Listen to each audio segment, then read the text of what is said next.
নিচু জায়গাগুলোতে একটু প্লাবিত হয়েছে, ওয়াটার লক হয়েছে।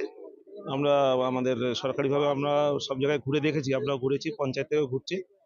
আমার ক্ষতিগ্রস্ত যে জায়গাগুলো আছে বাড়িগুলো, তাদের জন্য 500 ত্রিপল ইতিমধ্যে আমাদের ব্লক থেকে বিলি করা হয়েছে। আর এটা এখানে শান্তিনিকেতন থানার সাথে কথা বলে, যেহেতু গোয়ালপাড়া ব্রিজের উপর দিয়ে জলটা যাচ্ছে, আমি ওসির সাথে কথা বলেছি এবং এসডিও সাহেবের সাথে এডিএম সাহেবকে আমরা এখান থেকে জানিয়েছি এবং আপাতত এটার যাতায়াতটা বন্ধ রাখা আছে যতক্ষণ না পর্যন্ত এখানে জলটা নেমে যাচ্ছে। রাস্তাটা যতক্ষণ না দেখা যাবে ততক্ষণ এখান থেকে যাতায়াতটা বন্ধ রাখা হচ্ছে।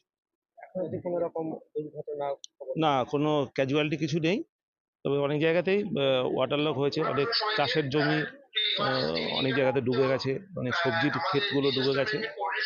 আমি ধরুন অজয় রিভারের সাইড দিয়ে আমাদের যে এলাকাগুলো আছে সেই জায়গাগুলোতে প্রচুর ওয়াটার লক হয়েছে এবং জলটা নামছে আমাদের যে ক্যানেল